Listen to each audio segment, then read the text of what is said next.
Yes, people, the Manchester derby is here. And as we know, Manchester United versus Man City brings out some of the best games we have seen in the Premier League over the last few seasons. From 6-0s to 1-0s to FA Cups to so many rivalries that has happened in these games that it's so exciting to be at this part where we can witness another Manchester United derby, to be honest. And I feel this one is going to be very exciting because both managers are under pressure. Man City started very poor. Ruben Amorim is always under pressure. Even if he wins 30 games in a row and wins the Premier League, I think he will still be under pressure. But anyways, at the end of the day, both managers are under pressure for different reasons. Here we have now the goalkeeper situation where Donnarumma for Man City, Lammens for Manchester United. But Ruben Amorim put the whole situation to bed when he spoke and gave confidence to Altay Bayındır in his press conference saying, this is my man, he will start. Now, a lot of people might say, but why you spend money on a goalkeeper? Why you send away Onana if Altay Bayındır is still around? Why is Altay Bayındır still starting? But he hasn't done bad. To be fair, he's kept United in a few games by having 1 or 2 saves in the last couple of games. You know, even against Fulham, you remember that early split save before United went down and then scored the 1-0. So there's a few times he's actually come up big for United, and I think the manager giving him a bit of confidence in the press conference helped him out with that. Now, this is what Ruben had to say in his press conference, and he also said the same things about Onana, and I think this is key and it's important for us to pay attention to what he says about Onana. It's a short faith in Altay though as well, isn't it, for you? I think sometimes it's to connect even with Andre. We saw Onana did a very, very good season in Inter. The quality is there, but we are in the club sometimes.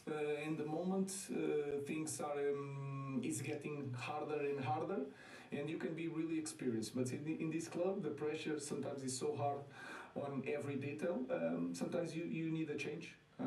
So we believe a lot in our goalkeepers. I believe in Altay. He's ready to play and he's going to play. Thank you. Ruben, could you just update us on the injuries that... Now,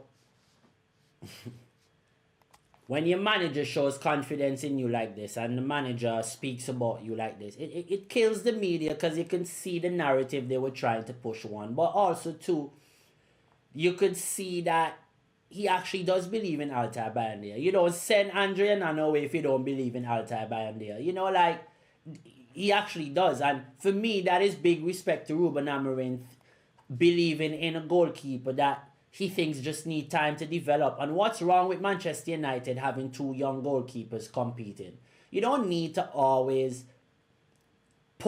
have a star. You know, sometimes you need a bit of young competition. You know what would be really good is if a believer came in and he still didn't even start for Manchester United. You know, if he was still playing behind a Casemiro and he and Menu every day at training, working hard, developing a relationship to then work Bruno and Casemiro out the team by middle of the season. Like, these are the kind of progressions you need in a team that would be so beautiful if United could do that. So I think we're building something real strong at United, and I'm liking to see the fact that they are believing in the young goalkeeper that has a bit more experience than Lammens. Now, Lammens has only played 44 games really at a good level. He conceded, I think, like 50-something goals and conceded 1.22 goals a game. Like, his statistics isn't great coming out of a league that his team isn't the greatest, obviously, but still, like, there's a lot of things that he can work on, and the Premier League is a different animal. I think he needs to be oozed into this, feel the pressure, go here, you know, go to a few games, maybe sit on the bench, maybe don't even play for the first couple games. I think there just should be just a way in which we work him in so we don't apply any unnecessary pressure on him. At the end of the day, everybody thinks Altay is shit. So whether he do good or bad, the pressure only goes on the manager. And the manager knows he's not going to get fired, so he can make big decisions like this. Now, it might be not the same for the manager on the other side with Manchester City, because I don't think if Pep doesn't have a good season this season, he is safe in his job. I think that they might actually be like, hey, you might have one more year, and if you don't win anything, we might have to get rid of you. And I also know Pep Guardiola is the kind of manager, if he don't think he's able to win anymore, he won't stay at a club. So it's not like he will stay at City to build them into something great again. Maybe he's in the part of his career. Maybe he wants to take a challenge like that on, because I think he should one time in his career take on a challenge where he builds a team from nothing and builds it into something great. Do like a Jose Mourinho and go to a league that you have to build up a team from scratch, like a Roma. He built Roma up. You remember when Roma was in a bad state, Mourinho helped them to come out of that bad state. Mourinho was using his own money to actually help build, like give players cleats, sponsor players, a lot of things. So Pep should take on a challenge like that. I'm just saying, if it doesn't go well for him at Man City. But back to Man City. Man City is not playing well. Man City has lost 2 out of their last 3 games. The last one they lost 2-1 to Brighton, and they didn't look good. You know, Brighton came back into the game. Brighton looked well. Brighton put City under the press. Yes, City started the game well, but after they missed those few chances, Brighton were the better team. And I think Manchester United have a really good chance of beating City. I don't think City is in a position where we can just sit down and say they're favourites to win this game. No way, no way. Because at the end of the day, right, the ball is round. And if you as a team really play to your full potential, no matter against who you're playing, you have a good chance. Seriously. A lot of people may say, oh, yeah, but that's based on, there's so many other aspects to it, like quality. Yes, fair. But if you are out there doing your best, putting in the hard work, putting in the long yards at a professional level, you have a chance to win a football game. Especially if you catch the other team in bad momentum, in a place where they're not right mentally. You can feel the pressure, they're feeling the pressure, they're feeling everything about the team, knowing that they're going to lose this game. Yeah, you go and apply pressure on this team, and this is what Manchester United need to do. They need to go out there and apply pressure on Manchester City. Now, this is how I think they're going to line up. I have Stones and Diaz as the centre-backs, as Donnarumma as well in goal, because obviously we know he's going to start. Stones have a bit of an injury, so apparently we don't know, but for me, I think he left the camp to come back to be fit for this game. Now you have Nunes and Ake starting at the left and right back. For me, why I did that is because Ake, Pep Guardiola is going to try to match Ruben Amorim away tactically. He's lost too many games against Amorim in the last near future, because to be fair, the record is 4-1 to Amorim. So he's lost too many games, and he's tried to play many other ways except this one way, which I think he's going to try to match Amorim with a back 3 building up for City. So Ake, Diaz and Stones will build up as a back 3. I have Nunes drifting in next to Rodri now to create a base of a 2. And then I have Silva and Reinders just pushing into positions, with Bob and Doku probably keeping the lines sometimes, but I can also see Bob drifting in a bit more and Doku playing closer to Haaland. There are many ways he can change this team, but this is for me what I think he's going to go with. Maybe he might bring in a Savinho to create a bit more shock and scare to United in terms of someone running at the team a bit more than Bob. But I think because of all the rumours with the transfers and Savinho not really being a part of the team that much, and those small things, I don't think he just walks back into the team yet. I think he's going to have to, just based on the way Pep and a lot of these managers manage, I think he's going to have to work hard to get back into the team. Now, he can also try Nico Gonzalez, but I just don't see him not playing a midfield 3 of these 3 players. And Nunes, he's going to try to overcrowd the midfield, because United overcrowds the midfield. United formation allows them to have possession a lot more than a lot more teams. Because even against Arsenal, we had a lot more possession. Fulham, the same. We gave Fulham that possession, but most times of the game, we had the ball when we needed the ball. The same thing against Burnley. In the first half, there was no way for Burnley to be seen. So, of course, City is going to try to use the ball, but United need to use the ball as well. United need to play with the ball because that's a big part of the formation. And that's why I think that both managers are going to try to counteract each other by playing a crowded formation, but also playing a crowded midfield. City, I really think they're going to do it. Now, this is how I think United will line up. I have Bayern in goal, as the manager already said. I have Euro, De Ligt and Shaw staying in the back three just because I think he's really happy with that back three. They've been Manchester United, yeah, maybe the results might not say, but we've been playing well and we haven't really been conceding a lot of chances. So I think this back three is solid. I think they complement each other.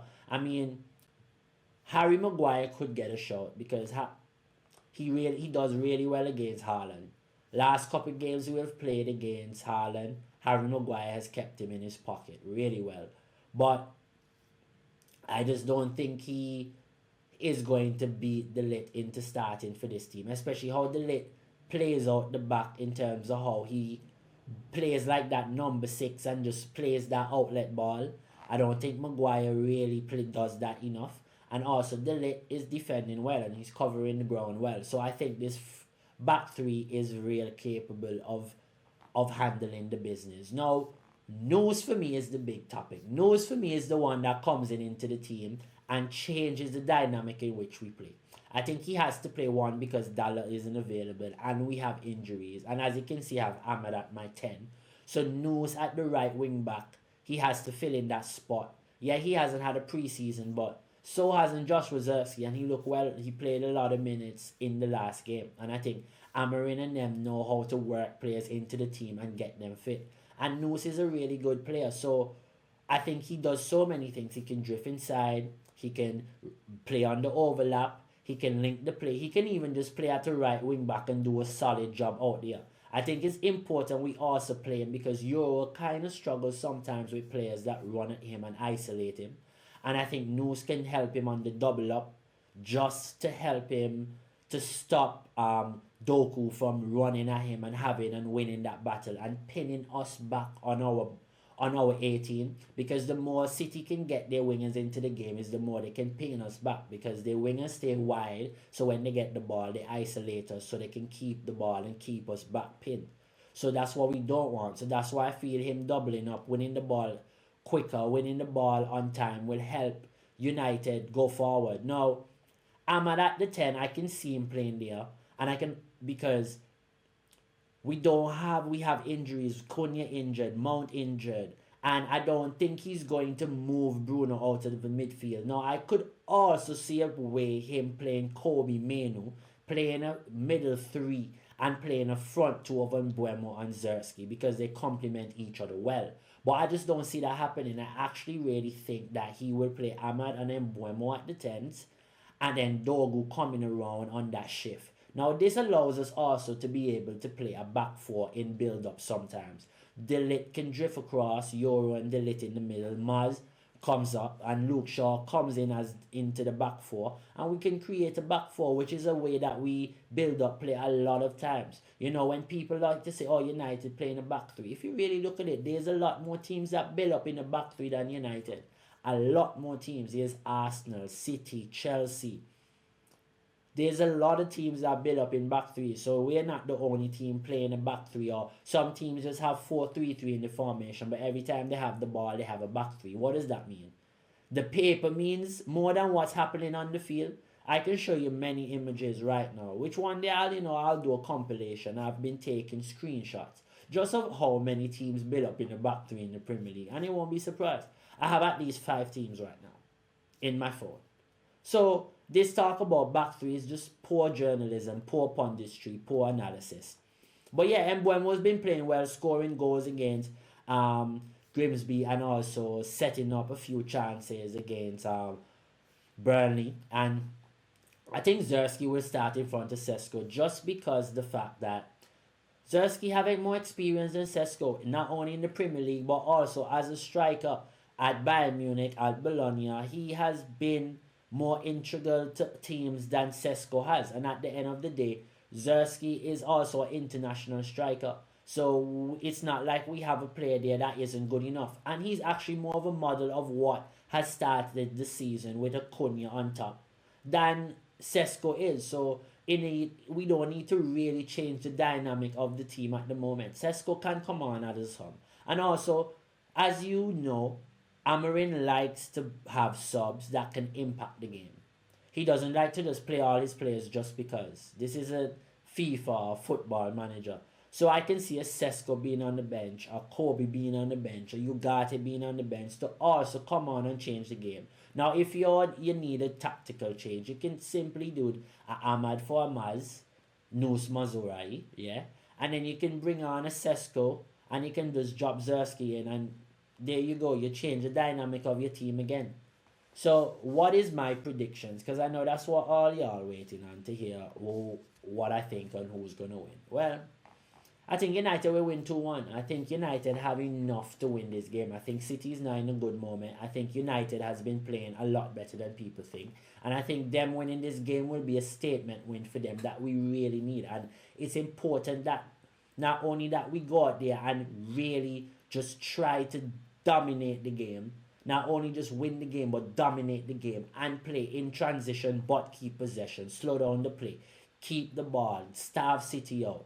Because if we do that, that will show the world that we're actually improving in ways that they didn't think was possible.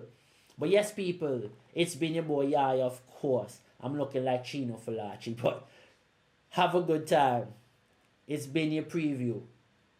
Come on, Red Devils, get me this win. Come on, United. Take in, my people. And also, oh my God, please, before I leave y'all, just do me one favor now. Let us do it together, please. Don't forget to like, share, and subscribe to the page right now as you're watching this video. Like, share, and subscribe to the page, please. Keep hitting the bell for notifications, so of course I can continuously keep bringing you great content going forward. Have a good time. Ciao, my people.